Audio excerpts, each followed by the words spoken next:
Edina egy adott ponton azt mondta nekem, hogy mondd már meg, hogy miért fontos ez neked.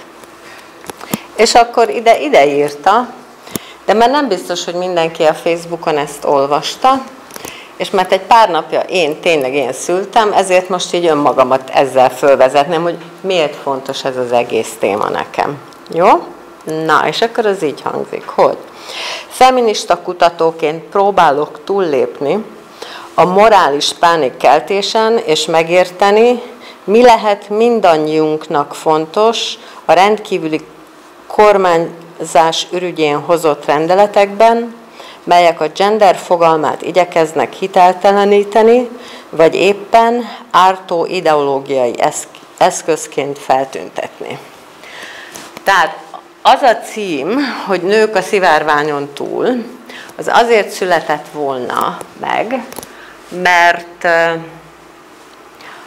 ha megpróbálunk kritikusan gondolkodni bármilyen helyzetről, nekem az azt jelenti, hogy ezt azért teszem, vagy ha tanítom, akkor azért tanítom, hogy amit mondjuk a margón megértünk, vagy a fősodron kívül megélt élethelyzetekből megélünk, legyen az mély szegénység, lakhatási szegénység, szexuális kirekesztettség, munkanélküliség, bármi, azt azért akarjuk megérteni, hogy onnan nézve az, ami problémátlannak tűnik, vagyis aki kényelmesen ilyen konfrontációk nélkül éli napi szinten az életét, hogy ez nyilvánvaló, ez szinte közhelyszámba megy, akkor az egy kicsit lepleződjön le, hogy az nem nyilvánvaló, az nem mindennapos, bárki számára szükségképpen úgy értendő, elérhető, megélhető, jól lét. Tehát nem. És mert ha ott ragadunk, akkor az fog történni, hogy jól körbenézzük azt az egyébként is, mivel a perifériára szorítódott, szándékosan nem akarok személyes mondatokat mondani, mert ezek rendszerelvű jelenségek. És ezért nem akarok aktív igéket használni, elnézést. Tehát, hogy ha ott maradunk az odaszorítódott helyzetben, sziasztok, gyertek be, akkor az történik, hogy még tovább marad annak a kiszorítódott helyzetnek a furcsasága. Tehát amikor például tőlem azt kérdezik, hogy én mivel foglalkozom, és azt mondom, hogy hát például többek között az érdekel, hogy a nemiség, legyen az akár társadalmi nemiség, vagy szexuális nemiség, hogy ezek hogyan viszonyulnak egymáshoz, akkor mindenki automatikusan azt képzeli, hogy engem a mások érdekelnek. Amit még ráadásul aljas módon újabban úgy is hívnak, hogy a betűleves, azt külön szeretem, az LMBTQIA betűlevessel foglalkozom. És ettől mindenki nagyon nyugodt is lehet természetesen, mert hiszen aki ebben nem esik bele, azzal nem foglalkozunk. Miközben az, hogy legyen ez a sor, az úgy jött létre, hogy valahonnan nézve jött létre ez a sor, tehát az a valahol létnek is van neve egyébként, csak az az egyik privilégiuma, vagy az egyik legfőbb privilégiuma, hogy az nem neveződik meg. És ezt azért mondtam az elején azt a sokféle példát, hogy ez mindenre, tehát mindenféle társadalmi leértékelődésre, kirekesztődésre ez igaz. És muszáj zavarba hozni minimum azt, aki addig úgy élte meg valamilyen szempontból a létet, hogy ez nyilvánvaló, hát hogy lehetne másként, hiszen mindig is így éltem, akármerre nézünk, ez nyilvánvalóan így van, és akkor itt mindenféle nagyon érdekes, nyilvánvalóan így van kijelentések hangzanak el. És engem általában azt szokott érdekelni, hogy a nyilvánvalóan így van, az milyen kimondatlan, de szükséges előfeltételek mentén lesz nyilvánvalóan úgy. Tehát, hogyha én azt mondom, hogy jó lenne, és ide bármit lehet kívánni, bárki bármit kívánhat, de most egy nagyon közönségeset, mármint, hogy hétköznapit fogok mondani, ebben az értelemben közönségeset, hogy jó lenne minden nap csak 8-kor kelni. Én egy árva szóval nem mondtam azt, hogy nekem az ideális állapot 8-kor kelni. De a kívánságomnak, hogy jó lenne, csak akkor van értelme, hogyha az értéktelített kijelentés, hogy 8-kor kelni jó, azt is elfogadja az, aki azzal együtt jön velem, hogy jó lenne 8-kor kelni. Ezt lehet-e érteni? Oké. Tehát, hogy bármilyen kijelentést teszünk, egy csomó más kijelentés is ott van az előterében, ha úgy tetszik, és akkor ami elhangzik, az a jéghegy csúcsa. És ami nem hangzik el, na abban lehet nagyon sok ideológiai, propagandisztikus, célzatos kijelentést beleépíteni. Oké? Jó. A címből, hogyha úgy csináltunk valami hülye előadó, elnézést kérek, a túl, hogy az mit jelent. Ugyanis ezt meg azért csinálom, most magamra reflektálok, hogy én azt nem tudhatom egyáltalán, hogy mi mennyire esünk egy horizonton valamennyire is egybe, hogy amit én itt mondok, az vajon úgy rezonál-e bennetek, mint ahogy azt én mondom. De ezt nem tudhatom. Egyetlen előadó nem tudhatja. Noémi kérdezte, hogy mondtam, hogy iszonyat ideges vagyok, és mondta, hogy de hát te ezt már annyit csináltad. És mondtam, hogy nem, mert minden közönség más. És nem tudhatom, hogy milyen nyelven beszélünk, és egyet nem szeretnék, hogyha itt úgy távozna mindenki, hogy te Atya Úristen, semmit nem értettem az egészből, elment 1 órán, másfél órán, mire volt ez jó. Tehát azért próbálok itt látszólag szavakon lovagolni, de nem, hanem azt akarom mondani, hogy ezek a fogalmak is olyanok, mint a jéghegy csúcsa. És akkor azt hiszük, hogy ismerjük azt a fogalmat, tehát biztosan azt jelenti, amit én szokásosan szoktam mozgatni, ami az a tér, amiben én mozgok. És egyáltalán nem így van. Egyáltalán nem így van, és ezt nem úszhatja meg senki. Tehát én nem azt akarom mondani, hogy az nagyon propagandisztikusan szó szerint használja a nyelvet, aki csak a jéghegy csúcsát mondja. Azt akarom mondani, hogy minden kommunikáció így működik. Legalábbis én ezt gondolom, vagy ez szerint működöm. Tehát azt nem lehet megúszni, hogy ne legyenek kimondatlan mondatok. Azt meg lehet úszni, hogy ne csináljak úgy, hogy én előfeltételezem, hogy itt mindenki mindent ért. Ezért mondtam azt az Eddinának is, hogy nem biztos, hogy úgy van az, hogy én beszélek x ideig, de már nagyon arra felé megyek, ez nagy baj, hanem hogy majd lesz ilyen interaktív része a dolognak. De még valamit szeretnék, a túlt, oké? Tehát, hogy a túl abban az értelemben, hogy ahogy megpróbáltam fölvezetni azt, hogyha én azt mondom, hogy a nemiség akár a társadalmi, akár a szexuális nemiség viszonyaival foglalkozom, hogy ez egyáltalán nem jelenti csak azt, hogy a perifériára szorultal, hanem leginkább azért érdekel a periféria, mert onnan lehet fölismerni azt, hogy minden áldott nap ezt csinálom, de eddig vagyok benne, tehát nem látok ki belőle. Ha meg elmentem egy kicsit a perifériára, akkor kilátok belőle. Ha akarok, ha nem. Vagy legalábbis akkor van esélyem. Mondjuk.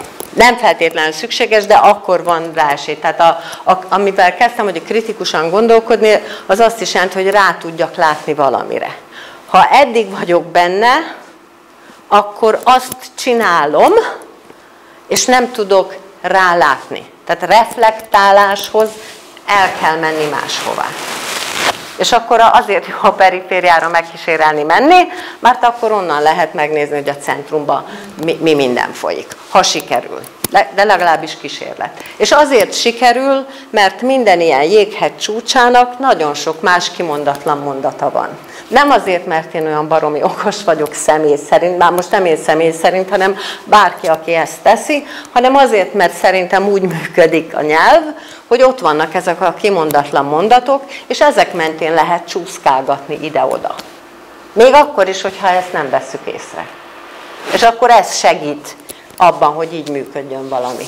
Oké, és a túl, az pedig azért van ott, hogy nem egy ellenpontot próbálnék kifejteni, hanem ellépni, vagy túlcsúszni egy rutinszerűen működő elgondoláson, logikán, felfogáson, és azon túlmenni. És ez meg csak azért is kellett ezt mondanom, hogy túl, mert egyébként, van nekem egy távirányítóm is valahol. Igen, nagyszerű, szuper. Ide menjünk. Oké.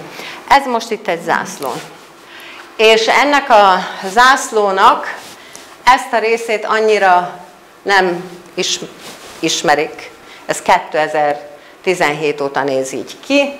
Ezt a részét inkább, azt a 6 színűt, ugye ez a szivárványszínű zászló. Ez a szivárványszínű zászló a 70-es évek második feléből San Franciscóból jön, és aki látta a Harvey Milk című filmet, akkor tudja is személyhez kötni. Aki az AIDS betegség ellen és a HIV vírus gyógyítása mellett szervezte a San Franciscói elsősorban nem heteroszexuális közönséget. Az elsősorban a közvetlenebbül érintetteket. Nem a kizárólag érintetteket, hanem az sokkal inkább érintetteket. És akkor az a zászló egyébként nem 6 színű volt, hanem 8. Volt a tetején a piros fölött egy olyan, amit ma úgy mondanánk, hogy pink, de ilyen nagyon erős pink, így a Barbie film után ezt gondolhatjuk, és a lila, indigó, zöld után, tehát a citromsárga előtt meg volt egy türkiz színű csík.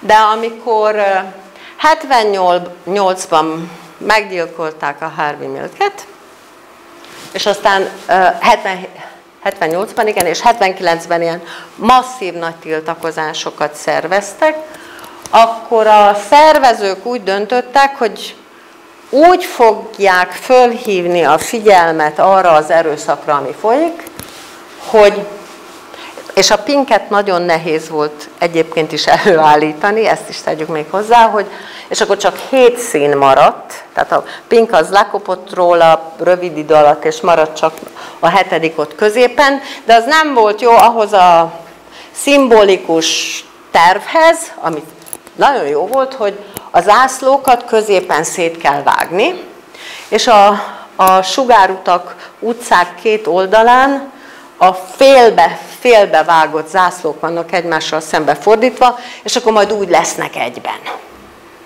És ahhoz nem volt jó a 7 sáv. Okay? És ahhoz kellett a 6. De ezt az egész történetet csak azért mondom el, mert a túl, az amikor megszületik először a szivárvány, 8 sávos szivárványszínű zászló, azt a Harvey Milk kérte meg az egyik ottani művészt, hogy tervezze meg, és a szivárvány neki nem a Bibliából jött, ezt azért húzzuk alá, nem, hanem az Ózból jön. Ugye? Ott énekelgetjük azt, hogy a szivárványon túl. Ugye? És a szivárványon... Júj, na. Jó van. Na például erre nem számítottam. Tehát a szivárványon túl van az a helyzet, amikor senkinek nem kell semmiért ezügyben banyarászkodnia. Oké? Úgyhogy a túl ezért is van ott, meg azért is, mert úgy sosem lesz, sajnos ezt kell mondanom, aktivistaként is mondom, sosem lesz esélyünk, hogyha csak annyit tudunk mondani, hogy azt nem. Tehát az egy az egy tagadó kijelentés, az nem megy. A nemben ugyanis kimondatlanul ki se kell mondani. Ott van a propaganda mondat, amire én azt mondom, hogy nem.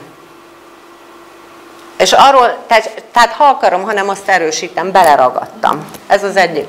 A másik, az persze lehet jó politikai stratégia, hogy azt mondjuk, hogy nem, azt nem, mert akkor azt hiszük, hogy hát sokan mondjuk azt, hogy nem, lásd rendszerváltás Magyarországon, vagy akárminek is hívjam, de azon túl, hogy nem nagyon tudtuk, hogy és akkor, de merre felé megyünk, mert mit igen. Ugye? Tehát ezért sem jó. Tehát az nem egy proaktív, az nem egy valamiért elinduló mondat. És akkor nem fog elindulni senki sem, mert nincs miért menni. Az az igazság. Tehát ezért is túl. Na, most akkor, ha már itt tartunk, aztán már össze-visszaugrálok nyilván, de akkor még beszélek, és ez nem fölbeszél, nagyon jó. Szóval hogy ez még itt micsoda? Ez egy fekete, elnézést, ilyen botrányosan rossz felvételt sikerült, fotóztam. Az iroda, a CEUS iroda ablakomon van ez a kiragasztó, és akkor gyorsan ott lefotóztam, hogy ez kell majd ma az előadásra. Szóval ez azért ilyen botrányos felbontású, de nem baj. Tehát ez a fekete és barna került először, de nem ide, hanem a két szél, az egyik szél, ide lentre, a lila alá. Tehát újra 8 sávos lett, csak azért lett barna és fekete, hogy valamiféleképpen jelezze azt is önkritikusan a mozgalom, hogy ez nem csak a fehér emberek terepe. Sőt, nem csak, hogy azt kell jelezze, hogy ez nem csak a fehér embereké, ezt már én teszem hozzá, hogy na, jusson már csak eszünkbe az, hogy a New Yorkban, a Stonewall pubban a rendőrökkel szembeszállni, hogy hagyjatok élni bennünket, és ez a mi éjszakai bárunk, és egyébként sem követünk el semmi büntettet. Na, ott a legtöbb, aki fizikailag szembeszállt 69-ben a rendőrökkel, vagy 68-ban, az transznemű volt, és színesbőrű transznemű. Oké? Okay? És a legérdekesebb az egészben az, hogy előtte volt egy másik, 66-os ilyen felkelés, fellázadás a rendőri molesztálások, meg atrocitások ellen, az meg egy transzklubban történt. És oda se elsősorban fehér emberek jártak. Oké, tehát, hogy ezt már én teszem hozzá, hogy nem, hogy mi most befogadjuk, hanem, hogy tulajdonképpen egy kicsit történetileg ez fordítva van, de nem baj. Szóval, hogy akkor itt volt alul, lenn az a két csík, aztán ez a két csík most már azt is jelenti, hogy az AIDS áldozatai és a HIV-vel élők színe is. Azért még hány dolgot lehet belepakolni abba a két sávba, az is milyen érdekes azért. És a kék, rózsaszín, fehér, az a transzneműek zászlajából került be, ami egyébként tovább, tehát az úgy van, hogy az rendesen keresztbe sávos, hogy kék, rózsaszín, fehér, rózsaszín, kék, abból van ott ez a három, és akkor ez került be legutoljára, ez a sárga és benne a barna kör, az az interszexuális zászlóból került oda. De ebbe természetesen például nincsenek benne abból a hosszú felsorolásból, hova tettem? Ott távirányított. Köszönöm, visszamegyünk a legelejére. Ide, ebben nincsen benne az A, ami az aszexuálisok zászlaja lenne.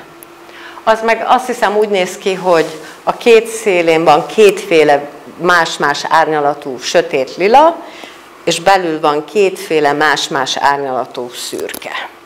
Az nincs itt. Meg a biszexuálisoknak is van, meg nem tudom én, mi mindennek, mindenféle zászlója, nem ez az érdekes.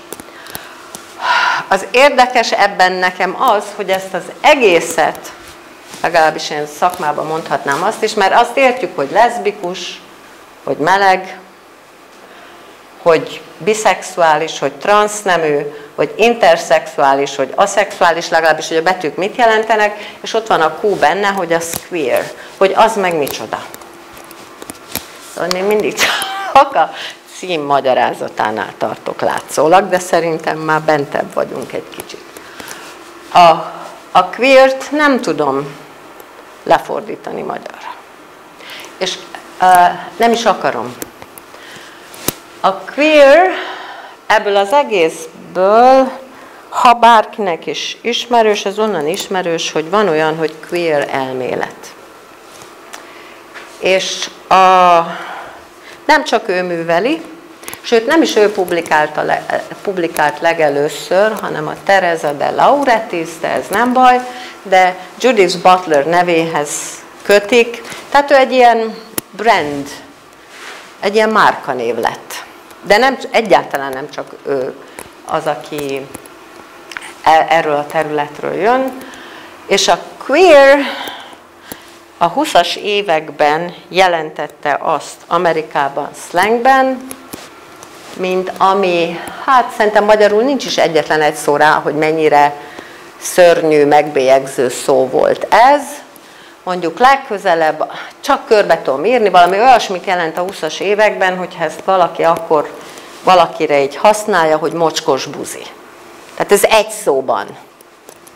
Na most azért az mégiscsak siker, azt kell, hogy mondjam, hogy a mocskos buziból ez lekopik, de ezt nem lehet előre azért tudni, és lesz belőle ugye egy akadémiailag bevezetett szó, hogy queer elmélet, és nagyon sok ember nem is tudja, hogy ennek van egy 20-as években ezzel a jelentéssel cirkuláló bevett jelentése. De egyébként még most is van, mert van olyan, 2 éve volt utoljára olyan Amerikából, mármint az Egyesült Államokból jött diákom a CEU-n, aki nem szerette kimondani azt, hogy queer.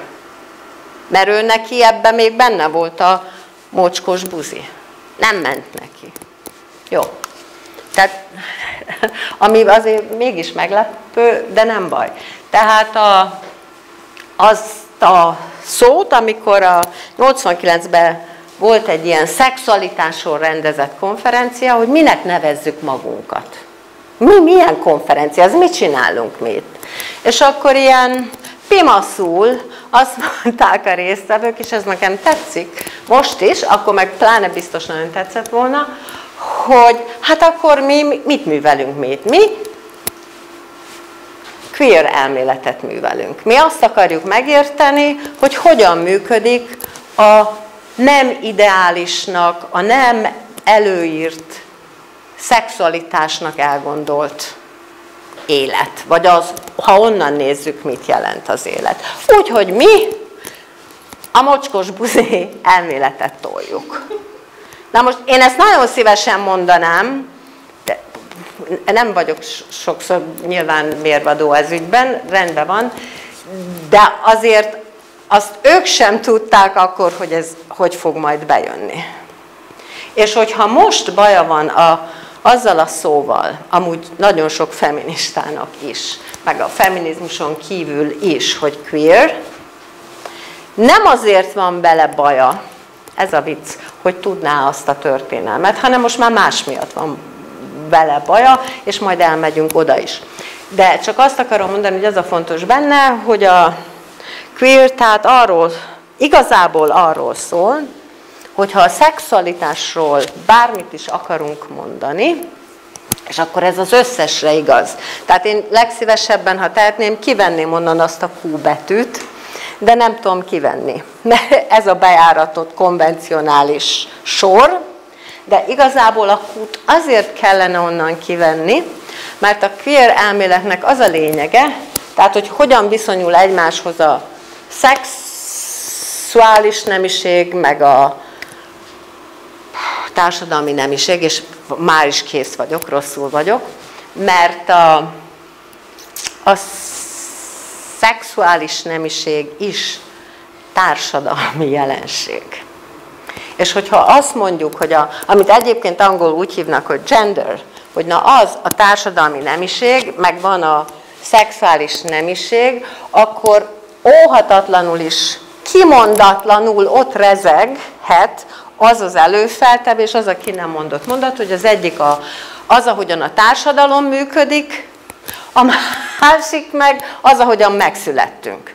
Na most, ha valamit a queer akar, az komolyan akarja venni azt, hogy nemiség, tehát a szexuális nemiségben, és a nemiség az valami olyasmit akarna jelezni, hogy az is beidegződött gyakorlatokból jön. Szóval erre azt tudom mondani, hogy ha én már öreg vagyok, ebből mindjárt ki fog derülni, hogy a Káma Szutrát, hogyha valaki szereti olvasni, vagy fölizgatja, hogy mi van benne, vagy hogy fölfogja, hogy az másként beszél a szexualitásról, mint az, amit Európában vagy Amerikában ezügyben megjelentettek szép irodalmi szövegként, akkor az azért van, mert ugyanaz a heteroszexualitásról szól, arról a szexuális nemiségről szól, de abban egészen másképp működik például az, hogy mikor és hogyan beszélünk. Mikor és milyen hangokat adunk ki, és ki előbb, és arra hogyan reagálnak, és mit tesznek. Igaz? Vagy, hogy milyen testtartásban történjen meg bármi is. Vagy milyen fények mellett, bármi. Tehát azt akarom ezzel érzékeltetni, hogy semmi sem csak úgy megtörténik velünk, és egyszer csak eltalál bennünket a szexualitás, mint egy tégla. Ugye? Mint ahogy azt a törvénykező szeretné hinni, hogy nem is az az érdekes, hogy 18 év, vagy 14. Nem ezen szeretnék vitatkozni. Ugye? Mert hogy 14 éves kortól lehet valaki beleegyezéssel szexuális kapcsolatban. Ugye? Na most ehhez képest 18 éves koráig ezzel ne foglalkozzon, ne menjen oda a könyvespolchoz se, ne vegyen le semmit. Ez nonsens. De nem ez az érdekes, nem ezt akarom, mert akkor még úgy beszélek, ahogy a nő próbálja nekem felvázolni ezt a terepet. Én ezen emellől ellépek, ezen én túl akarok menni, és én azt akarom mondani, hogy teljesen mindegy, hogy ő mit képzel arról, hogy hány éves kortól, vagy hogy oda mehet-e a felnőttek könyvespolcaihoz. Ugye az Alexandra könyvesbolt, gratulálok. Vagy hogy mit kell fóliába rakni, és mit nem. Mindegy. Nem lehet. Ez kb. Olyan, mint amikor gimiben tanítottam az életem első a tévében, és akkor mindig az volt a baj, hogy én nem vettem fehér köpenyt. És a Dili behivatott egy párszor, és akkor egyik alkalommal azt voltam neki kénytelen mondani, akkor még nagyon ügyeseket tudtam ilyen hülye helyzetekben gyorsan reagálni, most már nem megy, most már megbénulok, hogy hát azt tudom mondani, igazgató úr, hogy ha én most időben mennék be a tanterembe, azon is átjönne a személyiségem. És kimentem. Hát, és ez a 80-as évek második felében vagyunk, mit tudom, 84-85, ilyesmi, jól mondjuk a közepén elnézést. És nem nagyon azon sakkozgattam, hogy ja Isten, és majd kirúgnak-e vagy sem. Nem. Az most mindegy, hogy én nem jutott eszembe, de ezt válaszolom. Tehát azt akarom ezzel csak mondani, hogy attól, hogy nem tudatosul bennünk, azért a szexualitást tanuljuk. És az más kérdés, hogy ezzel nem azt mondtam, hogy ennek nincsen testi eleme, nincs morfológiája, ezt nem mondtam. Ugye? Nem mondtam. Azt sem mondtam, hogy hogy mi az, amire rutinszerűen elkezdek vágyódni, hogy azt olyan könnyű lenne átírni. De hogy íródik, az biztos. És hogyha sok ilyen törvényt hozunk, hogy még csak a polc közelébe sem menjünk, na hát akkor egészen biztos, hogy valami őrületes konzervatív módon íródik, és ennek csak az a legnagyobb baja, hogyha ennyire tabusítva lesz az egész, na hát akkor abból mindenkire nézvést borzalmak születnek, és nem csak úgy, hogy halálos lesz a szexuális élete, mert az biztos. Az garantálva van. Az nagyszerű. Oké, egy. De úgyis nagyon nagy baj szerintem, hogy nem tudunk ezekkel a helyzetekkel mit kezdeni, és erre nagyon könnyű az ilyen, amit úgy élünk meg, hogy így beleszaladtunk egy falba, hogy arra nagyon könnyű erőszakosan reagálni. És az mitől jó? Az nem jó. Az senkinek nem jó. Nem jó annak se, aki úgy képzel, hogy felülkerekedett egy ilyen helyzetben. Annak se jó. Arról nem beszélünk, hogy aki meg alul van, hogy annak mennyire rossz. Tehát senkinek nem jó, azt akarom mondani. Mit sem változtat a tényen az, hogy azért, mert állandóan ez jön le, abból nem az következik, hogy ezt nem tanultuk, sőt. Az azért fontos törvénykezni róla. Olyannyira, hogy most már akkor használom is a többi. Mert ugye azt ígértem, hogy én ennek kapcsán arról beszélek, amit itt most megélünk, és azért is, mert 2020 márciusában ugye bevezették a rendkívüli kormányzást, majd amikor elmúlt mindezt a Covid ürügyén, és amikor az végre elmúlt volna, mert már a WHO is ugye azt mondta, hogy most akkor már vége van, akkor hát mégiscsak meghosszabbítjuk ezt, ha nem is bicskéig, de a végtelen, ki tudja meddig jövőbe, annak nyomán, hogy az orosz kormány megtámadta Ukrajnát. Ugye? És akkor most háborús helyzet van a határainkon, tehát most ezért van rendkívüli helyzet. Na most ez körülbelül ugye szűk 3 év. Ez alatt a szűk 3 év alatt én azt látom, mert én már rutinszerűen az én fülem már erre van beélesedve. Tehát én ha nem akarom nem hallani, és meg fogom hallani, mert annyira ezzel foglalkozom 25 éve. Tehát nem tudok mit csinálni, sőt, többet, 95 óta, több minden, 28, de ugyanaz. Szóval, hogy én már ezt meghallom, ha akarom, ha nem. Ez a baj. Sokszor, mert akkor egy kicsit könnyebb lenne. Hogy ebben a szűk 3 évben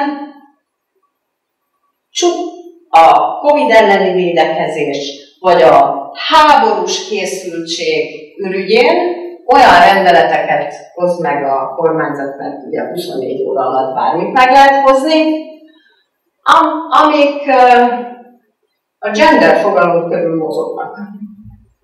Tehát magyarul a gender az úgy működik a hivatalos politikai kommunikációban, mint az egyik stigmatizáló kifejezés. Nem 2020 márciusában kezdődött, mert a gender lejáratása, ha úgy tetszik, mint fogalom lejáratása, az elkezdődött, azt kell mondanom, szép egy kicsit halkabban, és aztán 2017-ben már elég hangosan, mondjuk 2010-től rögtön. Tehát amint nem tehetek más, csak ezt mondani, hogy a jelenlegi rezsim 2010 óta más sem tesz, mint ezt a fogalmat lejáratja. És az, hogy azt mondja, hogy ideológia, azzal úgy képzeli, hogy az egyik lehető legelrettentőbb stigmát ragasztja rá, ugye? Mert ki akar ideológia bélyeggel szaladgálni a mellén. Főleg, hogyha ez egy olyan beszédmódban hangzik el, ami arra rezonál, és már nem kell kimondani, mert ott van minden áldott nap, arra rezonál, hogy mert ideológiája a kommunistáknak van, amik mi nem vagyunk, és ki akar Ja, visszahozni a rohadt kommunizmust. Hát, azok, akik a gendert komolyan veszik, na, kik azok, akik a gendert komolyan veszik? Az a sokféle feminista, aki akár mozgalmár, akár kutató, akár mind a kettő, akár szimpatizáns, tök mindegy. Kész. Tehát van egy, teremtődik ebben az állandóan reciklálódó beszédfolyamatban egy figura, igaz? És akkor csak azt kell mondani, hogy a terrorista feministák. Amit egyébként a 90-es években nem a fősodor politika, akik kénytelen voltam azt is kikutatni, állítottak feministákról. Hogy azok a terroristák. Na most ez milyen jó hangzik különben. De már nem azt mondjuk, hogy a terrorista amúgy akkor még csak leszbikus feministák voltak, hanem hogy a genderisták, ugye? És ez azért szomorú. És azért mondom, hogy jó, kéne, de egyáltalán nem biztos, hogy sikerül, de jó célnak kitűzni, hogy lépjünk túl, mert azzal nem ússzuk meg, vegyük észre azt a kis stigmatizáló bélyeget. Hogy azt mondjuk, hogy én nem vagyok feminista. Engem a nők élete érdekel. Engem a nők és férfiak igazságtalan megkülönböztetése érdekel. Én nem vagyok feminista. Én nem vagyok. Nem a haláltanukám. Itt ért utol téged az a logika, ugye?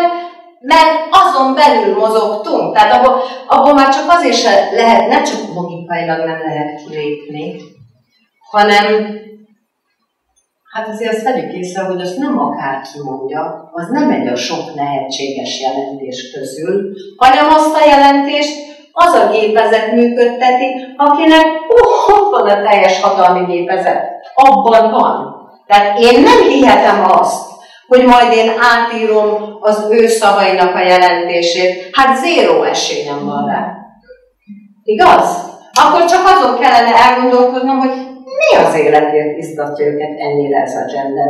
Mi bajuk van vele? Tehát, és hát az igaz, hát, hogy abszolút a leglényegesebb pontra tapintanak rá, és legyen mindenki rosszul, aki azt gondolta, hogy ő nem feminista, ő csak gender studies-t művel, mondanám ezt a kollégáimnak is, igen, mert a gender, mint fogalom, most, hogy olyan magától értetődő, nyilvánvaló módon itt mozog jobbra-balra, senkinek nem kell elmagyarázni, hogy honnan jön mi végre, hát azért az mégiscsak a feminista, akár társadalomtudomány, akár kultúratudomány, akár irodalomtudomány, tök mindegy, vagy jogtudomány legfontosabb fogalma, amit arra vezetett be, hogy kritizálja, igaz? Hogy leleplezze azt, amit napi szinten érünk, hogy hát a fiúk már csak fiúk maradnak, a lányok meg ilyenek. És ennek számtalan variációja van. Ugye? Tehát erre vezetődött be az a fogalom. Magyarul, hogyha, és az a legviccesebb, ugye, hogy azért vezetjük be, hogy leplezzük le, hogy ez egy hierarchia. És minden, most mondom én a nyelvész, hogy minden olyan jelentés, ami a hierarchikus különbségtételeket teszi magától értetődővé, hogy hát már a fiúk csak fiúk maradnak, a lányok azok, meg én nem vagyok feminista, engem a nők, férfiak egyenlőtlenség érdekel, mit tudom én, meg gender studies csinálok, én nem feminista történész vagyok, mi az. Szóval ezek mind nem engedik meg, hogy leleplezzük a hierarchiát. Tehát megerősítik. Tehát ezeknek igazából ebben az értelemben ideológikus jelentése van. Tehát, hogyha a hatalom abban sikeres, hogy a gendert ilyen legrosszabb tabusított stigmává írja át, hogy az azt jelenti, hogy annak a közelében legyünk, akkor azzal az történik, hogy aki megpróbálja ezeket a hierarchikus, igazságtalan, kirekesztő, leértékelő kijelentéseket kritizálni, akkor arra azt mondjuk, hogy hát az hülyeség, hát az egy ideológia. Hát mit akarsz te? Tehát, hogy azért baj, hogy a gendernek esnek neki, ugye? Mert akkor a gender viszonyokat kritizáló minden egyes mondat, kijelentés, megszólalás, én itt ma egész nap, én egy hülye ideológiát tolok. Igaz? Na, akkor milyen jók vagyunk. De hát azért még tolom egy kicsit. Jó? Oké, azon azért nagyon túl vagyunk az első. Oké. A második pontra az, hogy a szexualitás gender viszonyát val foglalkozni, hogy a queer elmélet az ugye azt akarja mondani, hogy a szexualitás is gyakorlatok, konvenciók során alakul és ivódik be, és minél több helyről egyféleképpen szól, annál inkább azt fogjuk hinni, hogy az megkerülhetetlen. Hogy az a természet rendje, de szó szerint. Na most, hogy mennyire kell felügyelni, hogy úgy legyen, ebből az is következik, hogy és nem is lehet egyik napról a másikra ilyen. Tehát az nem úgy működik, hogy és akkor holnap úgy ébredek fel, hogy én most más leszek. De nem is azt jelenti, hogy annak születtem, hanem ennek gyakoroltam be. De hogyha azt hiszem, hogy annak születtem, akkor az azt szerint, a logika szerint működik, hogy hát, ha lánynak születtél, akkor nő leszel. Ha fiúnak születtél, akkor férfi leszel, vagy férfias leszel, vagy nőies leszel. És ebből aztán minden más is következik. Tehát a queer ezt a ha-akkor ok-okozati összefüggést vágja ketté, azzal, hogy azt mondja, hogy a szexualitás az egyfajta begyakorlódás. És annak ráadásul 3 aspektusát különbözteti meg. Megkülönbözteti azt, hogy hogyan csináljuk, szó szerint, amennyiben ezt így lehet erről választani, hogy hogyan, miként, mire, miért vágyódunk, és azt, hogy hogyan, miért, miként, minek identifikáljuk magunkat. És ez a 3 általában akkor esik magától értető módon egybe, hogyha valaki a központban az ideálisnak elképzelt heteroszexualitás szerint működik. Akkor hihetjük azt, akkor látszik úgy, hogy ez a 3 dolog egybeesik. De mondjuk a 90-es években például csináltak olyan dokumentumfilmet Pesten az aluljárókban, hogy Erdélyből Budapestre átjött fiatal fiúkat interjúoltak meg, akik azért jöttek át, hogy azzal keressenek pénzt, hogy a szállodasoron, a Dunaparton megfelelő anyagiakkal megszálló X életkor fölötti férfiaknak ők a szeretőink legyenek X időre. És akkor erről kérdezték őket, hogy mikor jöttek, miért jöttek, mit csinál. Oké. És ebben hangzik el az a szokásos kijelentés, hogy ő nem azért lesz valakinek a szeretője ott és akkor, mert ő erre vágyna. Ő nem definiálja magát meleg férfiként, ő heteroszexuális férfiként definiálja magát. Neki otthon barátnője van, de neki pénzt kell keresnie. Tehát a gyakorlat szempontjából azt teszi, ugye a gyakorlat aspektusa megvan nála. A vágy, az nincs meg nála. Meg az identifikáció sem. De van olyan is, ugye, akiről azt mondjuk, hogy nem meri bevállalni, én inkább azt mondanám, hogy nem tudja bevállalni, mert olyan közegben mozog, mindegy, hogy megvan a vágya, de nem teszi, és nem is azonosul így. Nem így definiálja magát a külvilág számára. De még az is lehet, mit tudom én, például Brazíliában az abszolút napi szinten bevett gyakorlat, hogy valaki kifejezetten, amikor a házasságon kívül kapcsolatot, szexuális kapcsolatot keres, csak és kizárólag férfiakat keres, nőket nem fizetnek szexért, csak férfiakat. De ettől ő magát, hogyha ezzel konfrontálják, kikéri magának, ő nem meleg. Ő heteroszexuális, ő ugyan mind a kettőt gyakorolja, de vágyni, ő továbbra is nőkre vágyik. Tényleg. De nem kérdőjelezem meg egyiket se, csak azt akarom mondani, hogy ezek olyan helyzetekben csúsznak el, vagy látszik, hogy ez három dolog, és mondjuk a központban, ahol minden rendben van, ott ezek egybeesnek. Tehát a centrum az azt jelenti, hogy úgy tűnik, mintha ezek szinonimák lennének, és ilyen okok közötti összefüggésben működnek. Bocsított, a központ az nem csak a cis és hetero jelenti, hanem lehet valaki teljesen konvensen meleg, nem? Az is egy központ, ez már azért, mert eltér a normálistól, vagy ez nem, azt inkább úgy mondanám, jó, köszönjük.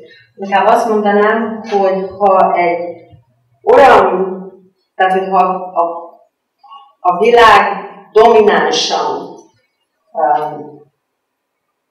egyenlőtlen viszonyok mentén szerveződik, abba bele fog ragadni, mondjuk, tehát hogy a periféria is egyenlőtlen viszonyok mentén fog szerveződni. És ebben az értelemben lehet neki centruma meg perifériája. Amiatt, hogy az egész az hogyan rendeződik. Tehát, hogy a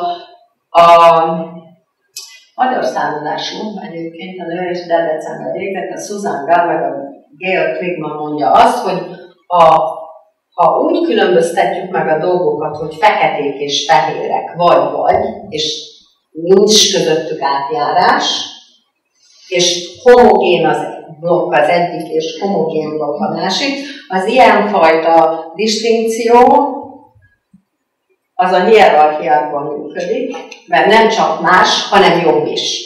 Tehát nem csak vele szemben határozol meg, hanem egyszerre vele fölé helyezve is jelentődik ez a különbségtétel, mert valamihez képes lesz, és már maga az a pozíció, hogy hozzám képes lesz, az már például az előnyt jelent. De a ideális világban, ahol ez nyitott, és nincsen hierarchia, ott egy kongruens meleg, aki azt éli, aki, és úgy, és azzal az... Akkor ott már nincs centrum. Akkor ott szólódás van. Akkor az, ami fából vaskarika egy kicsit, de akkor azt mondanám, hogy az több pólusú, vagy több. Tehát nem mondhatom azt, hogy több centrum, mert maga a centrum fog megszűnni ebben az értelmen, mert az ebben a relációban értelmes fogal. Az a szivárványon túl, akkor nekem... Igen, és amikor nem nyilvánvalóan egy centrum van, és nem termelődik, mit tudom én, a periférián úgy a centrum, hogy az lesz a jó buzi, aki megnősül, vagy aki házasságot köt. És aki nem hajlandó házasságot kötni, az nem jó. És mondjuk inkább én meg azt a kérdést tenném fel, hogy túllépjek, hogy mi az a történelmi pillanat, mi az a társadalmi helyzet, amiben egyszer, de szinte majdnem azt kell mondjam szó szerint, hogy egyszeriben az Egyesült Államokban összszövetségi szinten rendben van a melegek házassága. Miért? Miért lett most jó? Minek kell az? Csak nem összefügg azzal, hogy minden második heteroszexuális házasság megválással végződik. De az intézmény, az kell. És mit jelent az intézmény? Mennyire nem azt jelenti, ami innen nézve akkor már csak egy ideológia, hogy romantikus szeretem. Ugye? Azért kelek veled egybe, mert annyira szeretem. Hát biztos igaz az is, nem kétlem, de hogy nem hogy a házasság intézménye, mint jogi intézmény nem erről szól, az abszolút biztos. Igaz? Tehát ebben az értelemben lesz a romantikus szerelemnek egy ideológikus jelentése, mert ezt minden más egyenlőtlenség, amit nem mondunk ki, hogy mi történik. Tehát mit tudom én, Amerikában biztos, hogy ha papírod van róla, hogy egybekeltél, akkor ha az egyiknek van egészségügyi biztosítása, akkor arra a másik is jogosult lesz. De enélkül a nyüves papír nélkül nem. Miért nem? Tehát, hogy akkor inkább azért kellene küzdeni, nem? Hogy mindenkinek járjon alapjogon egészségügyi biztosítás. De nem ebben a hierarchiában megharcolni, hogy az enyém bejött, én befértem ezen a kapun, ugye? Te meg ott maradtál, hát Istenem. És nem igaz, hogy azzal megoldom, hogy hát akkor te is házasodjál ebbe. Nem erről szól. Tehát a logikája a rendszernek az hierarchikus. Ez kb. Olyan, mint amikor egymással versenyzünk abban, hogy ki lesz a földök jobb keze. Hát erre is csak azt tudom mondani, hogy a legjobb jobbkéz, hogy nem mondjam, a legjobb tapsimogató, az csak egy lehet, mert a legjobb azt jelenti. Igaz? És mindig ki is lehet cserélni. Nem fogom sajnálni. Okay? Na, és akkor összeszedtem azt az 5 rendeletet, ami, hogy visszatérjek a főcsapáshoz, ami a gender jelentését hitelteleníti, hogy az egy ócska ideológia. Na és rögtön kezdődött 2020 márciusában, 2 napra rá, hogy bejelentettük ezt a csodálatos rendkívüli kormányzást, az ugye úgy híresült el, hogy a 38-as paragrafus, mert ezek ugye mind az úgynevezett salátapörvény logikájára nyújtódnak be. Tehát az egész magyar törvénykezés emiatt egyébként, tehát ellenére ez van szép, mert nem egy-egy törvényt nézzünk meg, hanem ennek is ezt a pontját vesszük ki, annak meg azt vesszük ki, és ha megfeszül, még ha akarná, se fogja átlátni senki sem, hogy ez az egész együtt mit jelent. Nem, mintha érdekelne bárkit is.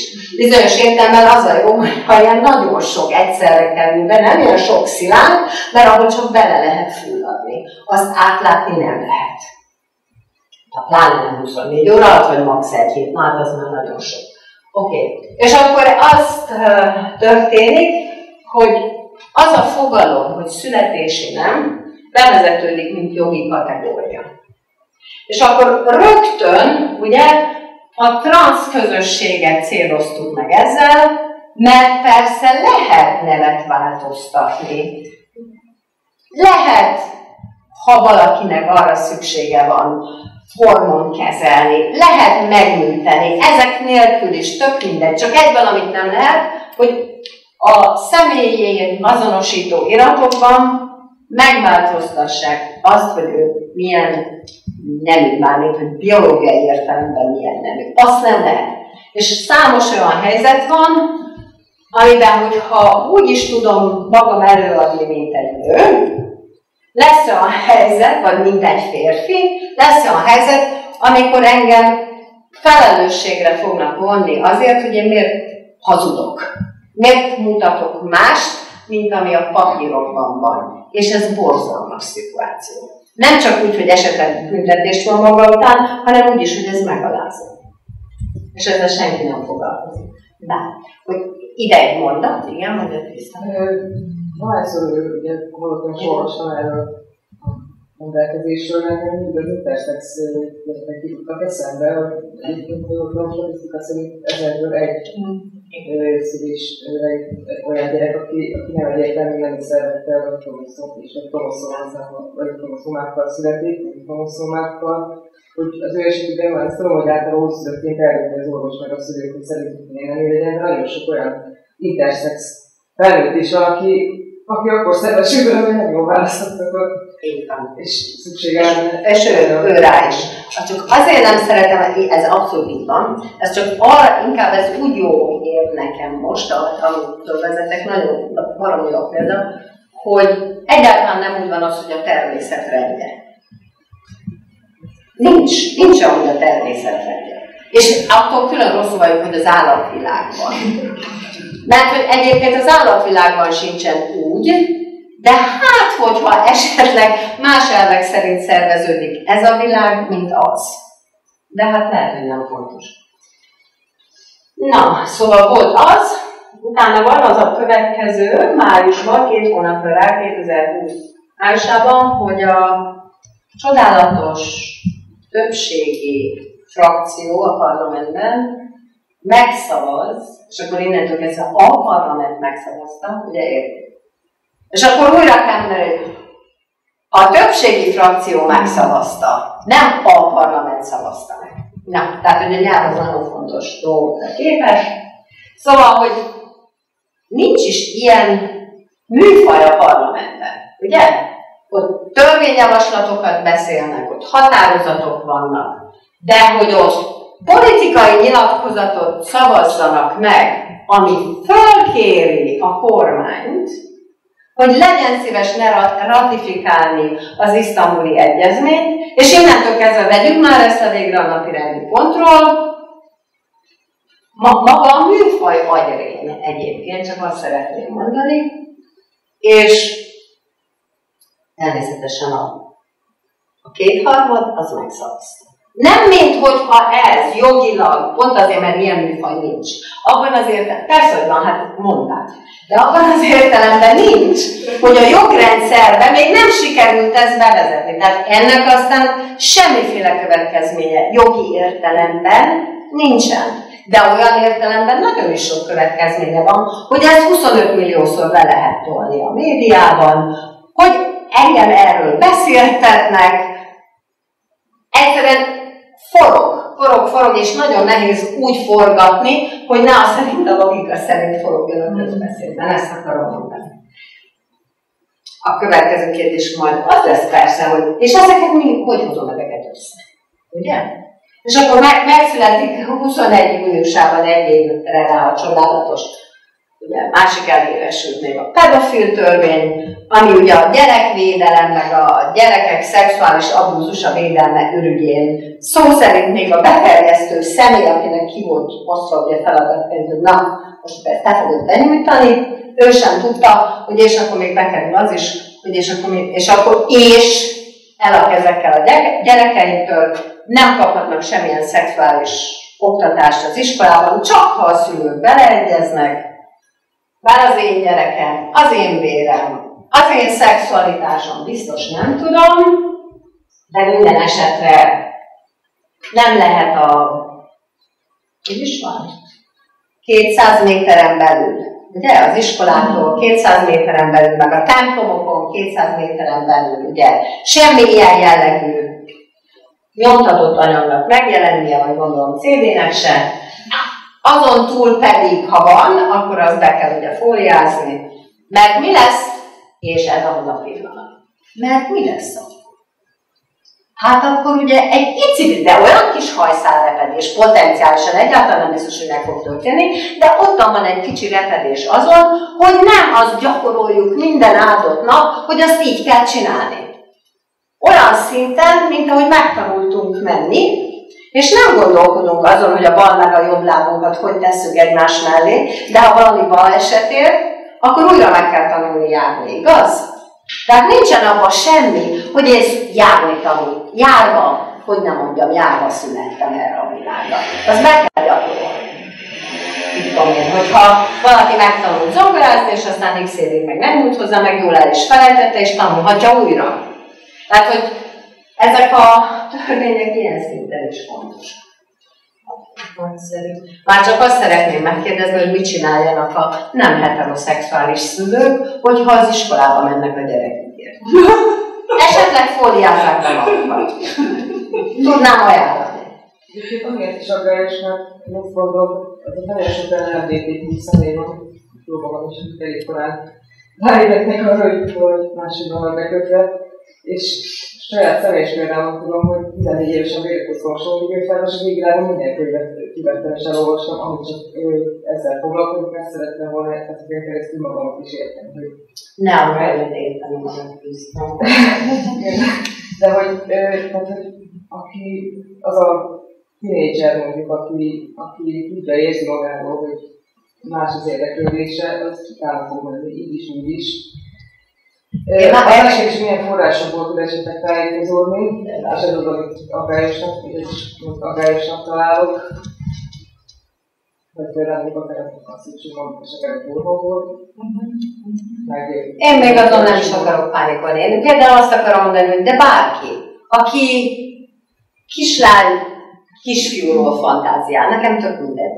Ő hogyan fog erről gondolkodni, ő hogyan fog saját magához, bármi, érted? Tehát erre azt tudom mondani, hogy a szexualitása most ezügyben, azt most nem mondok semmit, de egyébként azt szoktam mondani, hogy mindenki szexuális lény. Vegyük már ezt észre. Ergo mindenkinek kellene azzal törődnie. Az nem csak azért mondtam, hogy ez nem fog majd mindegy tégla adódni, ugye? De ha nem foglalkozom vele, igen. Másik pedig az, hogy például Magyarország tudjuk, hogy megoldogós érzésen áll az öngyilkosság arányában is. Most ez az arány többszörös például az LMBTQ közösségben, és ott van személyek körében egy magasabb az országos átlaghoz képest 4-szer a közösségnek, hogy egyébként ez nem baj, mert legalább hullik a férges. Hát azt mondják, hogy a szülőnek ha a szülő úgy érte meg, hogy elveszítette a gyereket. Még azt is tegyük még hozzá. Oké. Aztán jött még az a csodálatos rendelt 2022. szeptemberében Szívfalu, ugye? Ettől külön padon vagyok. De a legrosszabb az egészben az, hogy ezek jönnek így, tudom, egy fél évente, negyed évente, és már nem is tudsz utána menni annak, hogy most akkor ez hogy van. Pedig kellene, hogy... És mondjuk, az engem nem vigasztal azért, hogy esetleg ez nem gyakorlat. De bármikor lehet gyakorlat, mert ott van. Tehát egy ilyen Damoklész kardjaként működhet az egész. És aztán a végén a legszebb, nekem ez egy ív, nekem ez egy logikai ív, ezért raktam őket így össze. Tehát, hogy képesek 2023. márciusában ezt a magyar életmód ellenes tevékenység bejelentés, ráadásul az önkormányzatoknál fogalmam sincs egyébként, hogy mit képzelünk arról, hogy kinél, hogyan, és ez a magyar életmód védelme, hogy az kb. Mit jelentene, az a 2 pont, az A meg B, az azért van ott, mert a törvényalkotó az úgy gondolta, hogy abszolút védelem. Már most csak megkérdezném, hogyha mindenhonnan az folyik a csapból is. Ugye? Akkor, szóval, és itt megint megkérdezem, hogy is ki fogunk feljelenteni? A szomszédot, hogy transzneműként nevel gyereket, vagy leszbikus nőként szült gyereket, vagy mit jelentik fel, hova, minek? Nem értem. De azt értem, hogy kell rettegésben tartani. Igen, pontosan. Az már arra felé megyünk, hogy máshonnan kérdezünk, hogy vajon föl kell jelenteni a házasságot. De azért igen, ez baromi jó jogikus mondat, de hogy az egészet kéne kitopni. Hát nem van mi miatta, de nagyon jó egyébként. Jó? Így vagy. Szóval, hogy azt akarom megkérdezni magamtól is, meg tőletek is, hogy szerintetek között azon túl, hogy ez ilyen szép ívet ír le, mert azt viszonylag körül látni, remélem mostanra. Elég ügyesen toltam, akkor igen. Hogy szerintetek, és innentől kezdve beszélgetünk is, hogy mi ezekben a közös? Vagy hogy miért kell emiatt mindenkinek izgulnia? Bizonyos ellenesség. Gyűlöletkeltésre épül az egész, és minek kisebbnek tűnik egy kisebbség, szerintem annál könnyebb belőlük csinálni egy ilyen közös ellenséget. Valamilyen szinten ezzel próbálnak egységet teremteni. Az biztos. Tehát, hogyha ők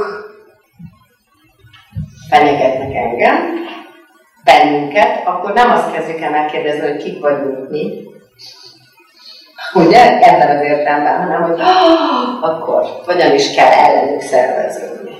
És az egyik szerveződés az, hogy nem áll velük szóban. Levegőt se kapjanak.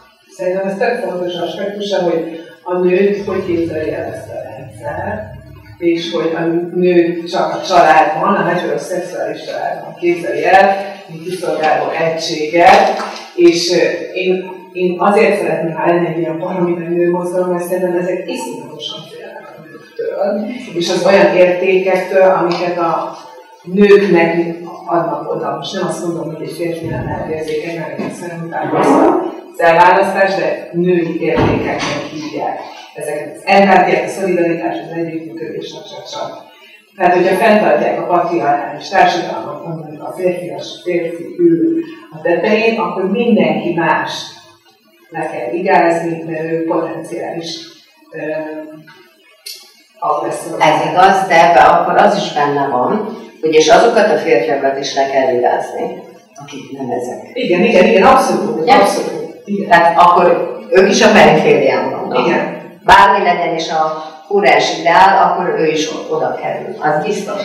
De azt gondolom, hogy ebben azt mondjuk, hogy félnek a nőktől, akkor azt is észre kell venni, hogy ők félnek a leszbikus nőktől, a biszexuális nőktől, az interszexuális nőktől, a transzexuális nőktől, mindentől, amit valahogyan össze lehet azzal kötni, magyarul inkább azzal, hogy nő, semmint azzal, hogy gender, de azt akarom mondani. A szexuális feministáktól is, tehát minden. Azt mondtam, hogy ezért soroltam fel mindenki, de mindenféle nőtől félnek. De ha ez így van, akkor a mindenféle nőnek, mikor azt mondod, hogy azért szeretnéd, hogy mert mekkora erő ez, viszont akkor a szerveződés meg úgy szól, hogy a mindenféle nő, meg a nem ideálisnak elgondolt férfi, az minden. Annak az én eszem szerint van egy közös, hát nem tudok jobb szót rá, ellensége, és inkább arra kellene fókuszálni, mert az valamilyen értelemben összeköt bennünket. És ahelyett azt látom, tehát ez volt az én ambícióm mára, hogy kőkeményen, minél, tehát én nem azt mondom, hogy én most nem érveltem, dehogy nem. Én használtam az eszemet, igyekeztem. De hogy nem arra igyekeztem használni, hogy minél élesebben húzzam meg a demarkációs vonalakat közte, meg közte, meg közte, meg közte, hanem onnan próbáltam ezt nézni, ami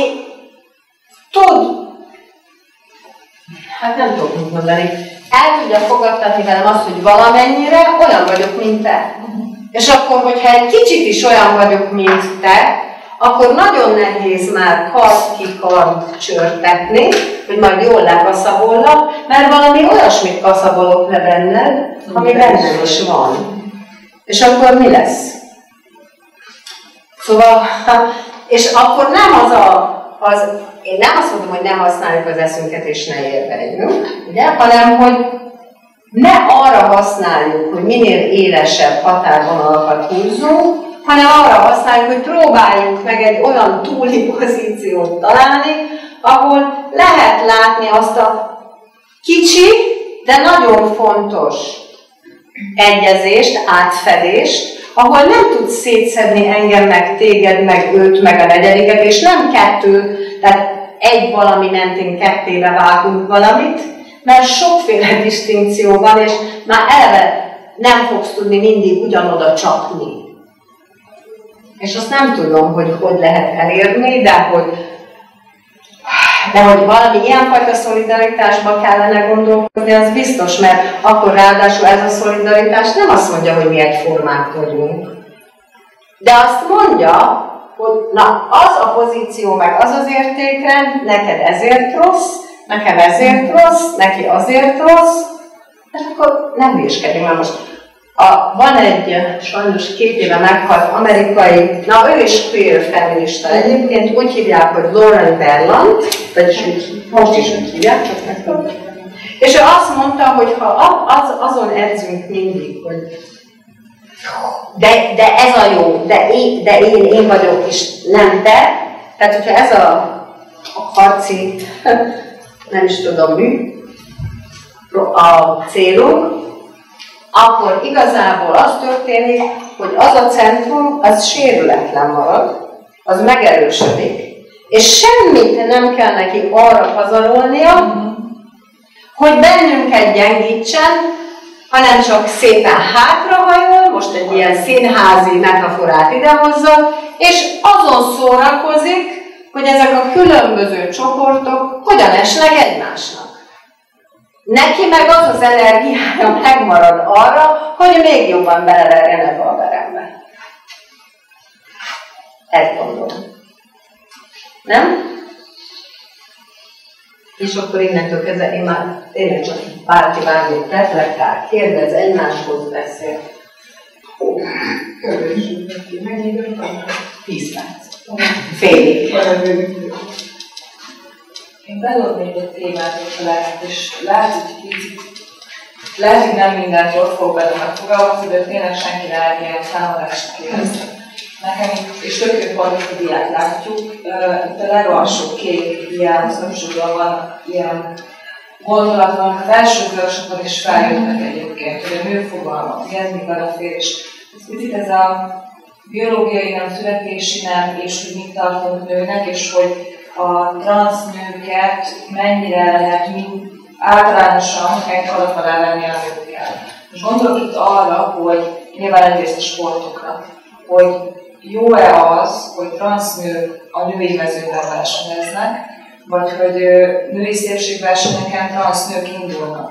És nem azért, mert most például mi sportúrán él transznővel, tehát gyönyörű. Tehát elképesztő sokkal szebb, mint a mostani magyar Miss Universe, ahol a dinamikus láttegyetes megint gyönyörű.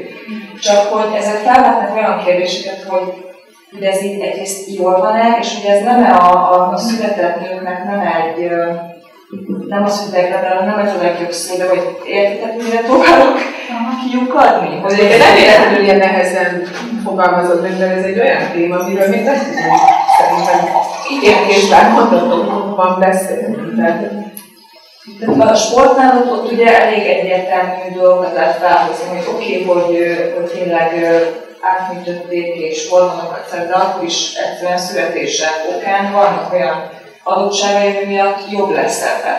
És azt hiszem, hát itt talán mostani például derül ki, hogy aki végig megy a kezeléseken, abszolút nem jellemző az, hogy az élmezőben teljesítenek.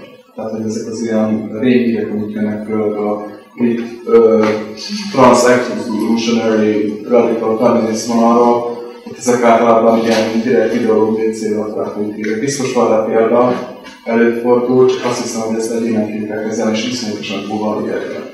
Tehát én nem hiszem azt, hogy a sportmagaszték és a szépségverseny olyan szinten fontos társadalmi problémákat jelentene, hogy emiatt teljesen stigmatizáljuk őket. Tehát például az Egyesült Államokban, Floridában most az történik, hogy konkrétan 4 transznemű iskolás miatt hoztak olyan kirekesztő törvényeket, ami miatt most ez a 4 transznemű, meg az összes többi, aki sportolni is akar, nem jár az iskolába. Nem így értem én sem, tehát hogy nem arra akarok kiukadni, hogy ez bármivel rosszabb lenne, vagy hogy nem érdemelni ugyanazokat a jogokat ezek az emberek, mint bárki más. Tehát nekem is van olyan ismerősöm, aki a hormonkezelés előtt elérben. Tehát látom, hogy ez mivel jár, és nem arról van szó, hogy velük van bármi problémám, csak egyszerűen ezek a témák, vagy ezek a területek nekem picit ilyen határterületek, hogy... Igen, és ezt egyénileg is nem kell kategorikusan törvényeket hozni erre. Tehát ami történik most afrikai futónőkkel, akik adott esetben még interszexuális esetek tekintetében szintén csak olyan örökölt tulajdonságokkal rendelkeznek, hogy messze jobb teljesítményt produkálnak, mint más genetikai felépítésű, akik szintén versenyeznének. Tehát eljutunk arra a pontra, hogy lassacskán már tényleg szintén genetikai alapon fogunk megkülönböztetni embereket, teljesen függetlenül attól, hogy most hova esnek, tehát így a szexualitás és genderskálán, ennek ez a végső kifutás, és szerintem ez olyan szinten atomizálja a társadalmat, hogy gyakorlatilag életetlenül fog állni. Tehát szerintem ez az irány, ami számomra ijesztő. Tehát én nagyon antikapitalista vagyok, nekem ez a fő problémám ezzel a megjegyzéssel és ilyen törvényeket hozunk, hogy pontosan az a cél, hogy megossza a társadalmat. Azért, hogy az uralkodó ideológia megdönthetetlen legyen, mert egyszerűen beszélni sem tudunk róla, meg ilyen problémákba bejöttünk bele.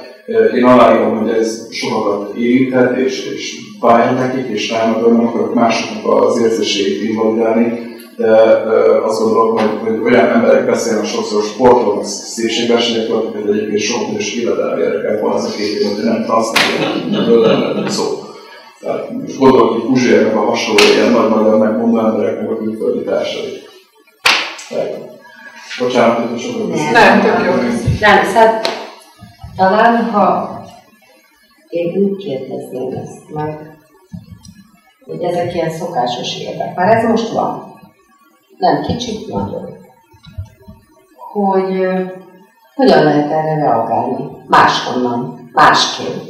Mert így most az lett belőle, hogy úgy olvastad ezt a mondatot, a mondataid úgy reagáltak arra a mondatra, elnézést, hogy ez nagyon fontos, hogy egy ilyen igen, nem, így vagy úgy beszéljünk róla, és én meg azt mondanám, hogy egyrészt arra felé, amit a vége felé mondtál,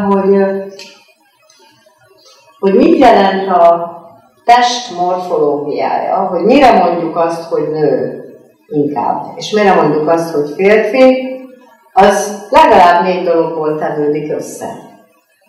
Ugye, hogy néznek ki a hormonok, hogy néznek ki a gének, hogy néznek ki a belső nemi szervek, hogy néznek ki a külső nemi szervek, és szerintem még van ott más is. De ez a 4 biztos.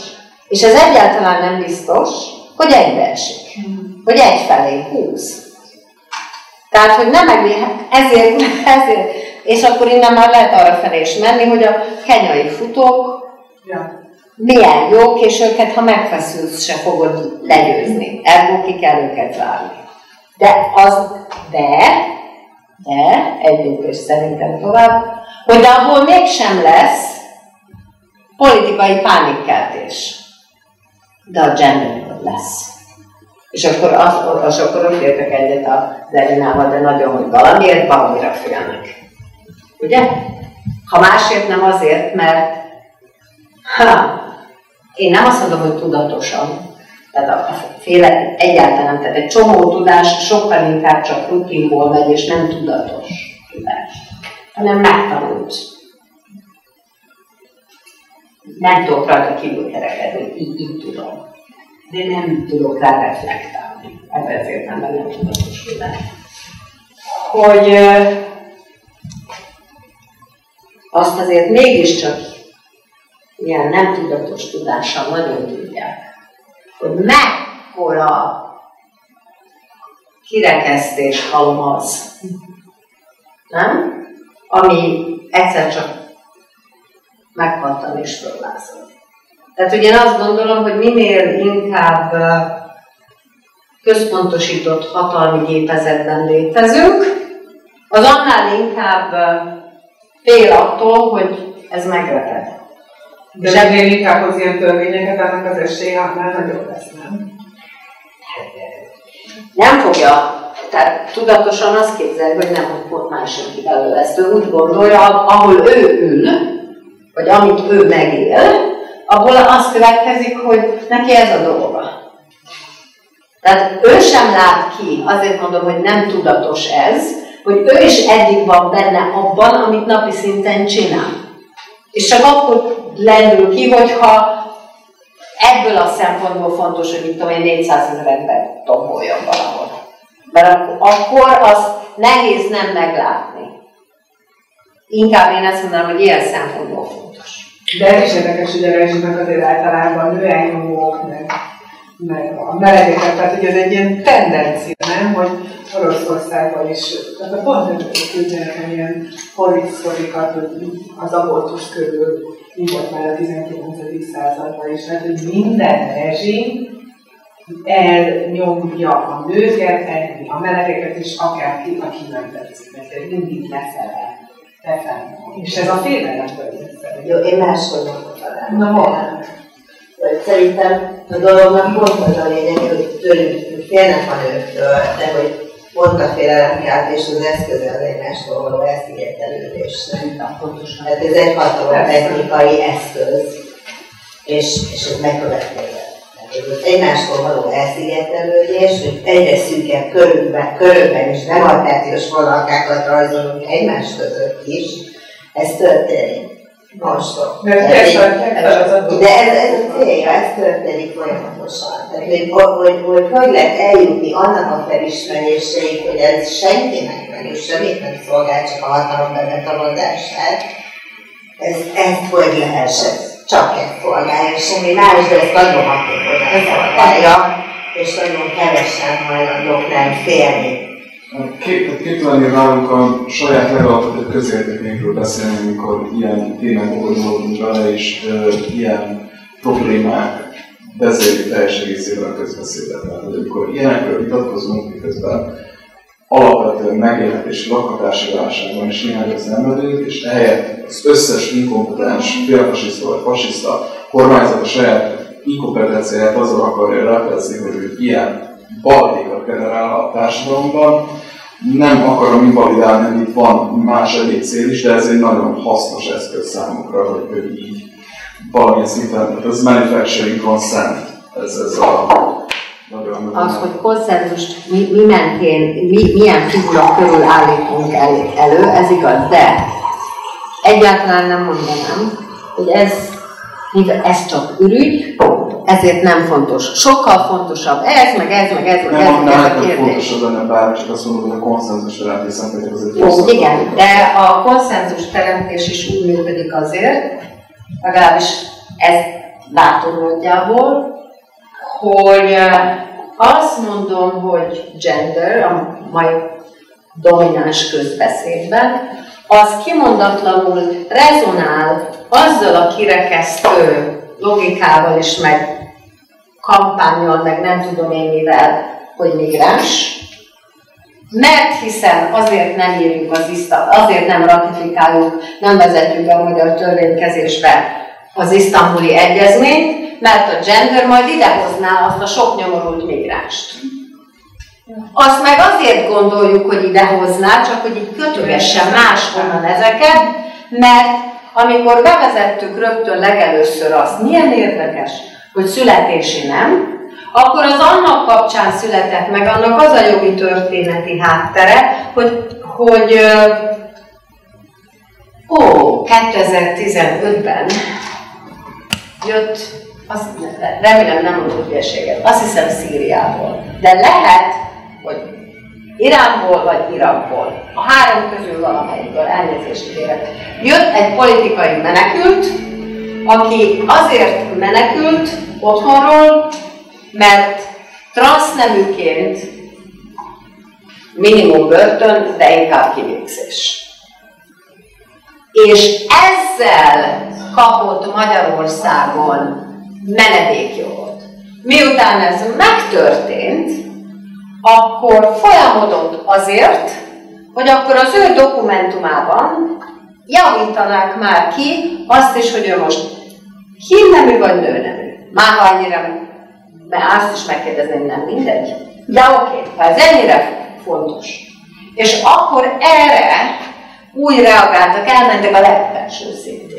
Magyarországon a csodálatos különböző bíróságok, hogy hát ezügyben ők nem tudnak ítéletet hozni, mert a magyar törvénykezések szerint ők erről nem tudnak mit mondani. Ergo, hogy ott van az a lyuk, hogy nincs nekünk olyan, hogy születési nem. És az a legszörnyűbb, hogy elmentek Strasbourgig a háttér jogi szolgálat segítségével, és ennek nyomán még az a vicces alkotmánybíróság is, ami nekünk van, azt mondta, felszólította a magyar parlamentet, hogy mulasztásban van, legyen szíves megalkotni a törvényt, de ott mindenki azt képzelte, illetve arra szólította fel Strasbourg a magyar törvényhozót, hogy ne tegye azt, hogyha elfogadta menekültnek, hogyha megváltoztathatta a nevét, és így itt letelepülhet, akkor engedje meg azt is, az rutinlépés kell legyen, hogy átírják a személyében, hogy ő kicsoda, vagy az állandó tartózkodási engedélyében, hogy ő kicsoda. Ehelyett nem az történt, hogy és akkor az rutinlépés így, hanem az lett, hogy na, akkor vezessünk be azt, hogy születési nem, de nem azért, hogy rutinlépés legyen, hanem azért, hogy azt pedig megváltoztatni soha többé nem lehet. Ez így jött létre.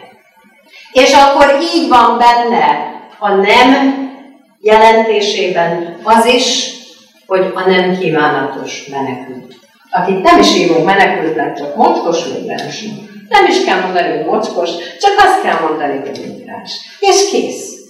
És akkor most éppen azon dolgozunk, ugye, hogy és a vendégmunkások, azok nem migránsok. És most ezen se itt állnék meg, hanem azt mondanám, hogy de gondoljunk már bele, hogy milyen életkörülmények közé hozzák ide azokat az embereket. Hogy azok konténerekbe fognak rakni, álljon már meg a menet. Hogy onnan nem jöhetnek csak úgy ki, hogy 3 év múlva kötelező nekik hazamenni vissza, hogy nem hozhatják ide a családjukat, hogy nem szerveződhetnek szakszervezetekbe, hogy mocskos semmiért fognak dolgozni azon az alapon, hogy ez még úgyis sokkal jobb, mint ami otthon van, hiszen azért jött el ide 3 évre, nekünk rabszolgának. Hát elnézést kérek. Igen, tehát gyakorlatilag az Egyesült Arab Emírségek modellét másodjázza a magyar kormány, ahol van egy elérvény, amit konkrétan az összes olaj állami egyébként. Igen, tehát hogy konkrétan egy rabszolga sorban élő társadalmi létek tart. Amúgy nem kell olyan messzire menni, mert Szlovákiában, Kassa mellett léteznek olyan munkásszállások, idézőjelbe teszem, akik ezt a fajta munkaerő áramoltatást legalább 10-15 éven művelik. Az egész Nyugat-Európa, az összes nyugat-európai országban 30 évet a bevándorló ételre lopták sokszor azokat a... De én ezt most úgy értem, hogy ezt a nagyon keményen. Tehát, hogy kijelölt helyen kell lakni, ott kemény, nem is tudom, mindenki, házi rend van. Ugye? Ez a fogalmat vidéken. Az van. És egy munkaközvetítővel volt egyébként interjú, hogy miért csinálják ezt, és az volt a munkáltatónak a válasza, hogyha egy magyar takarítónőnek azt mondom, hogy söpörjön fel, de nincs söprű, akkor az söprűt kér. Hogyha ugyanezt mondom egy tájföldi takarítónőnek, akkor megcsinálja a kezével. Tehát ilyen mélységekben van ez az egész téma. Elképesztő.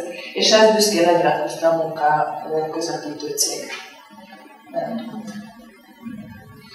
De a te kérdésedre visszatérve, mert ugye az egyik az, hogy az a születési légdimenzió is mennyire esik egybe vagy nem.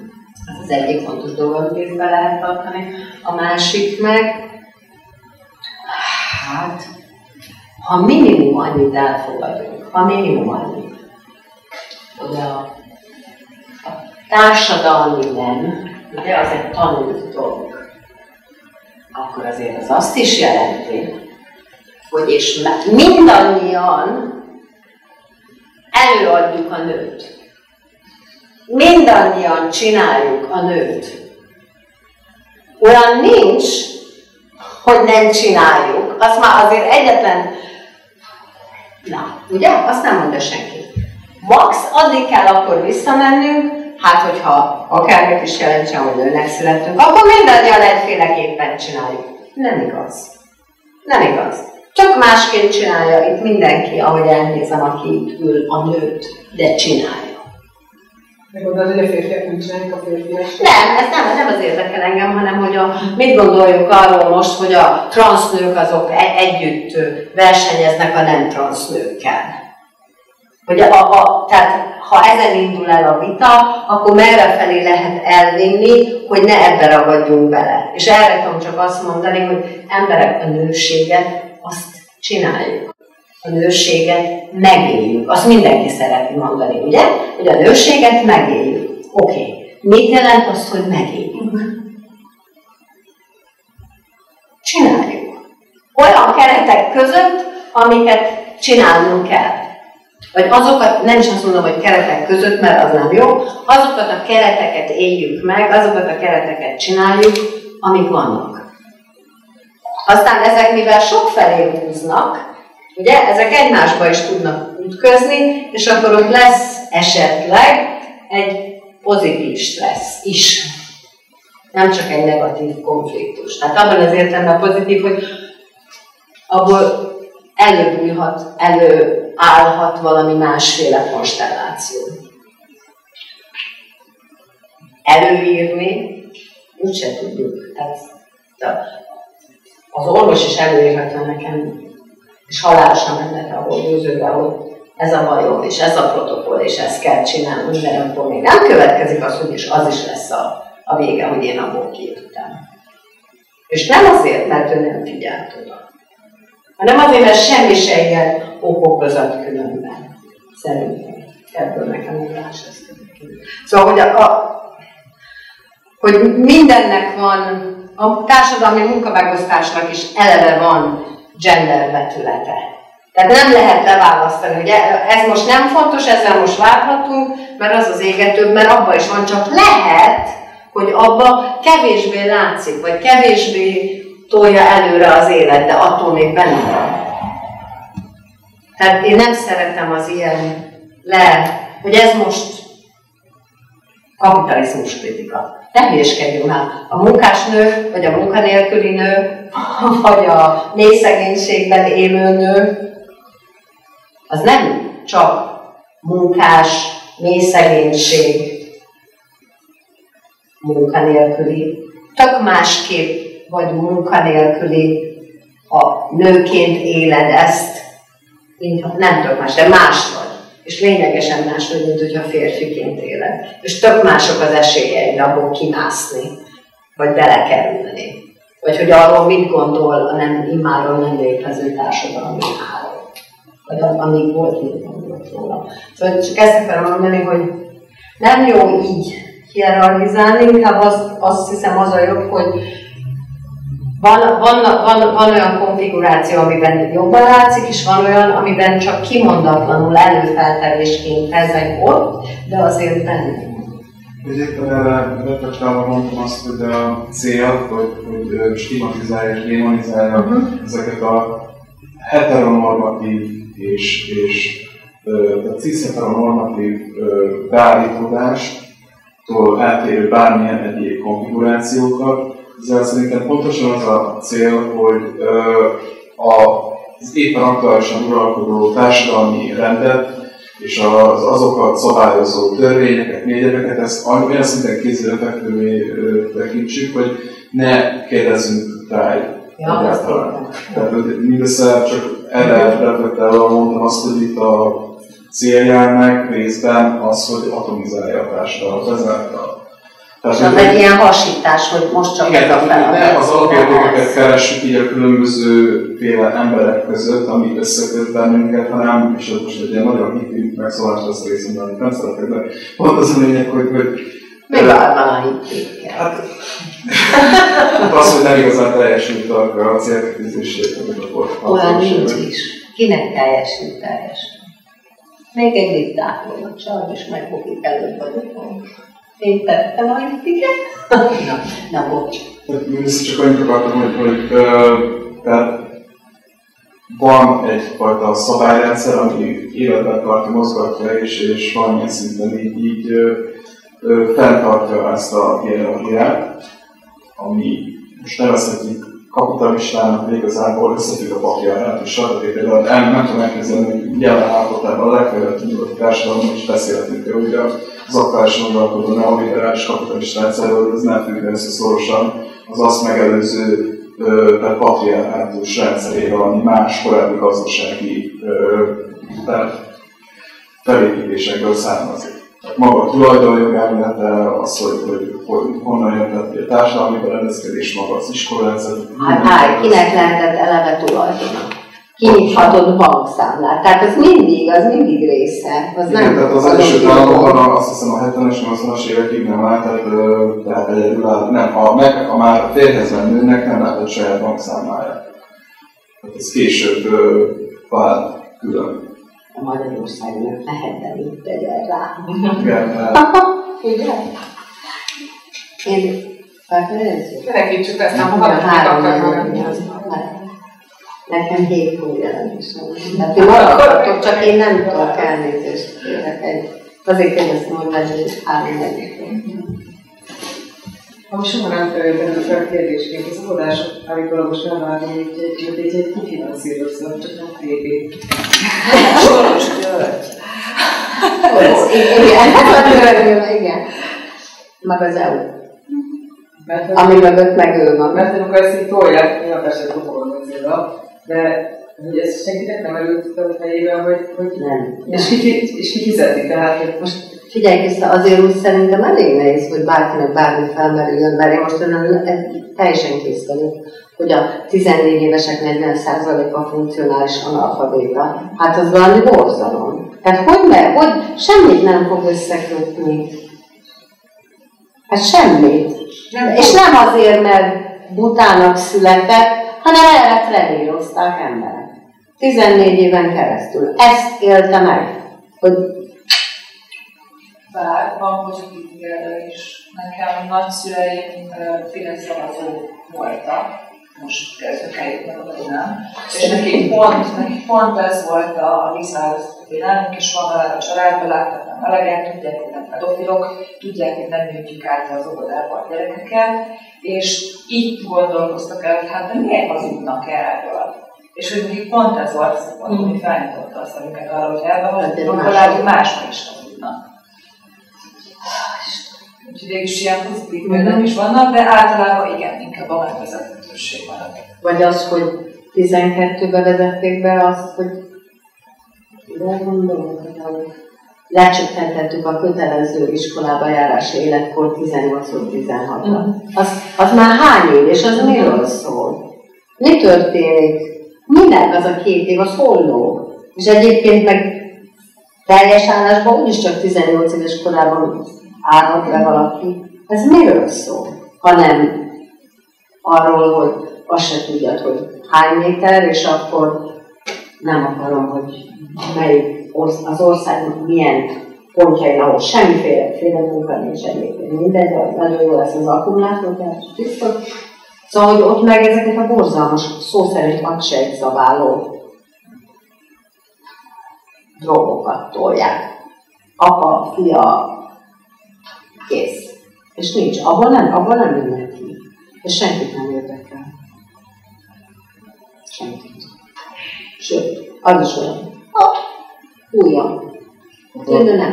Kulturális életrendszereztése, eredményezést, és ez valószínűleg összefügg ezzel is. Tehát, hogy egyáltalán milyen témák megjelenhetnek bármilyen fajta tömegkommunikációban, így a televízió, rádió, interneten valószínűleg nem fogják így korlátozni, de azt látom, hogy ezt így veszik el az emberektől, de pontosan az a cél, hogy az ügyveszélyt társadalmat, hogy minél olcsóbb erőt biztosítanak ezáltal. Tehát így a nagyvállalatoknak, amilyen szintén nem járnak, de mégis őnek adják az adókat, ez még miközben minket adóztatnak. Semmire. De különben örüljünk már a vendégmunkásnak, mert úgy képzeljük, hogy már csak ők lesznek rá is abban a helyzetben. Már pedig ez történik, csak éppen nem mondjuk ki, hogy hát de nem ti fogtok rá megbetegedni, nem lettek meg tönkre a tüdőtök, vagy nem tudom én. Dehogy nem. Csak egy kicsit lassabban. A vízen keresztül, a talajon keresztül, amit akarsz. De egyébként nem ez a lényeg, hanem mi a szó, hogy örüljél, nem, majd ő fog helyetted meghalni.